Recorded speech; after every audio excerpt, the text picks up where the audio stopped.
Alright, let's hop back in the queue with our trusty Los Manos deck. And see what Hearthstone has in store for us.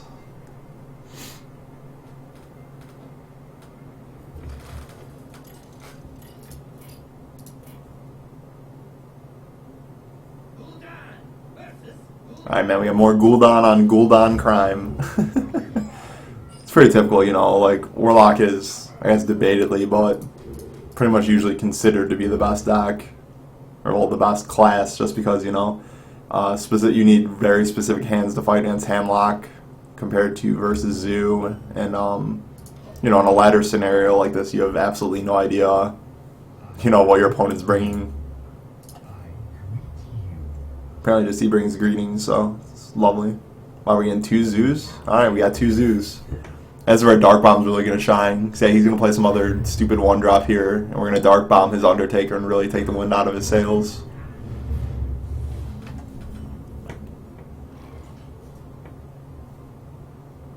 It is almost tempting to life tap here, though, because our hand is like... We just have no big impact, high impact plays, but...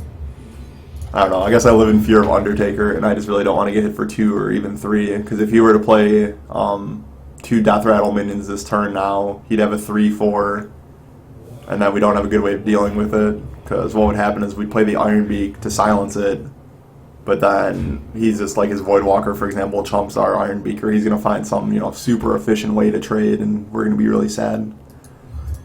Earthen Ring was actually like the perfect draw. That was awesome. And this is going to be a game where we're definitely going to have to Hellfire and get value, because since we didn't spend the early turns life tapping, we just don't have, you know, that inevitability that Handlock usually wants. Ooh, that's a really good draw. I don't know if it changes things up, because obviously you could play Watcher and taunt it up. The question is, because like basically we really want to get rid of his Harvest Golem so he could clear his board. So the question is, if we play a Taunted Ancient Watcher, how do we think he's going to react to it and, you know, plow through it?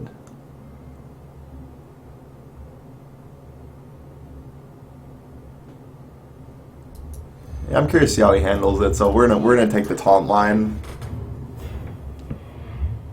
That's how we really hope that he hits it with the Harvest Golem, so we can Hellfire next turn and just clear board. And hopefully we'll draw some kind of like, I don't even know, yeah, with our hand being so small, the Giants actually aren't good. And Twilight Drake's not exceptional, although it would still be pretty good.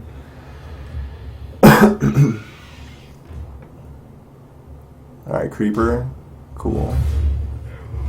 Oh wow, this is going to work out really good, because now our Sun Fury could kill off his guy. Oh, but we drew Mortal Club. This is beautiful. So we can get a full board clear and tap. This is amazing. Alright, so let's see what we draw, even though we're pretty committed. So that's another thing I want to make sure you do too, is basically whenever you can draw cards first, and so you, before making other actions, I guess you could say, you really want to do that. Because in this case we're pretty set, like I can't really foresee drawing something that changes our line of play. But you know, just in case, I mean, crazier things have happened. So yeah, you just always want to make sure you draw your cards and see all your options before you act. Yeah, so here on this scenario, we totally turned around this game. This is, we're super heavily favored to win, unless he's just playing some craziness. So like, it's really weird his curve is coming out so slow here.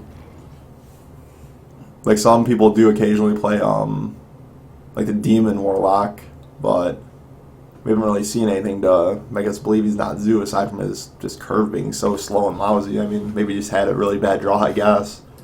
So at this point, I'm still high enough. I'm above 20, so I'm definitely life tapping here, because we just want to get our hand size up, and that's what he's doing too. But obviously in a long drawn-out game where we have Jiraxes and he has Leper Gnomes, we're going to come out on top. So, yeah. Yeah, I'm going to drop this Twilight Drake. We're going to get some board here.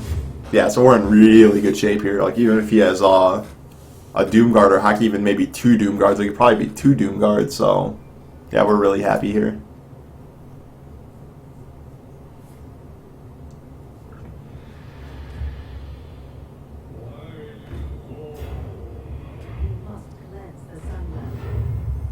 Yep, so he's going to play some guys, we're going to clear out his guys, and that's what's going to happen for a while here.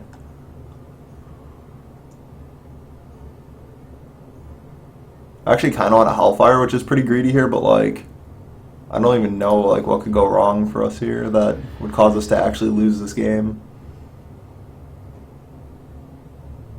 I don't really want to waste a Shadow Flame and kill my Twilight Drake, so Twilight Drake's going to put just immense pressure on him. So we're going to do that, because this way we get to do something with our Hellfire. We still have Drake, and he's actually at 12, so he's in kind of mortal peril here. I also like taunting and emoting, because especially with the Warlock emotes are definitely top tier. So be sure to do that. Your opponents will definitely love you.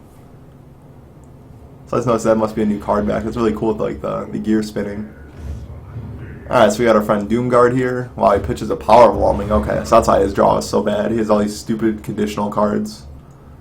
Like, I really hate playing those when I'm playing Zoo. I don't like Power Overwhelming, or back in the day there was a build they even played Leroy, which I did not like. Did not think was good. Alright, so we're going to Siphon this here, get rid of it.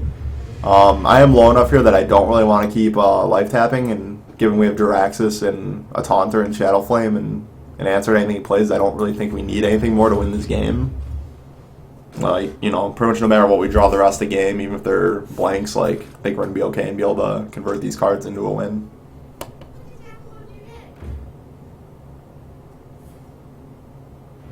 Uh-oh. Oh man, this is going to be, wow, what a combo. This would be huge. Oh, he lives too? Oh, this is huge for us if he lives. Miss. Yes. Oh man, we get to just wreck him here. Alright, so let's see if there's anything else I want to do though before we wreck him. Given he has one card now, I am actually going to life tap because we have nothing else good to do with our mana this turn. Because we're not just going to throw out a Sun Fury. Sun Fury is very valuable with our, given at some point we're going to Jiraxis if he doesn't just die and life tap himself into oblivion. So yeah, we're actually going to life tap here because he's going to have 2 cards, 3 if he taps, and there's just nothing, there's no way we like die or anything. Alright, so yeah, we're going to clear the board. He's so low, it's almost time to play Sun Fury, but I think again, like, Sun Fury just, once we play one of our big guys, he's going to cut off any outs he has. This is exactly what you want to be doing right now. Just, you know, we're at like a 95% chance to win this game. You don't want to give them up any percentage.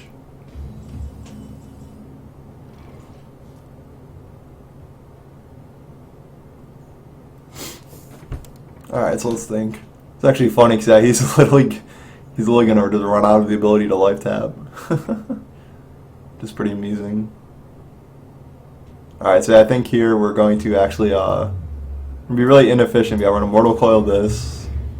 See what we draw. Okay, we got a Loatheb.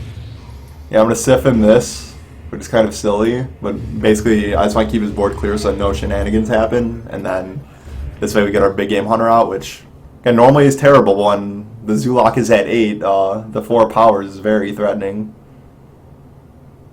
And also we can trade with pretty much anything in his deck aside from Doomguard, so he can play something. Oh, that's an interesting one. I was planning on Jiraxising. In this case, we're going to play some taunts again just to make sure we don't get shenanigans. Yeah, so some builds play 1 Sea Giant, I guess. That's a kind of recent thing. So you play Jiraxis, put him at 1, but again, I just want to be really safe here just to be sure. I think we're just going to play Dr. Boom. And then taunt him up. So yeah, now he's got to survive the Boom bot and deal with the 7/7, which is not going to happen in any universe. There's no cards he can have that saves him here.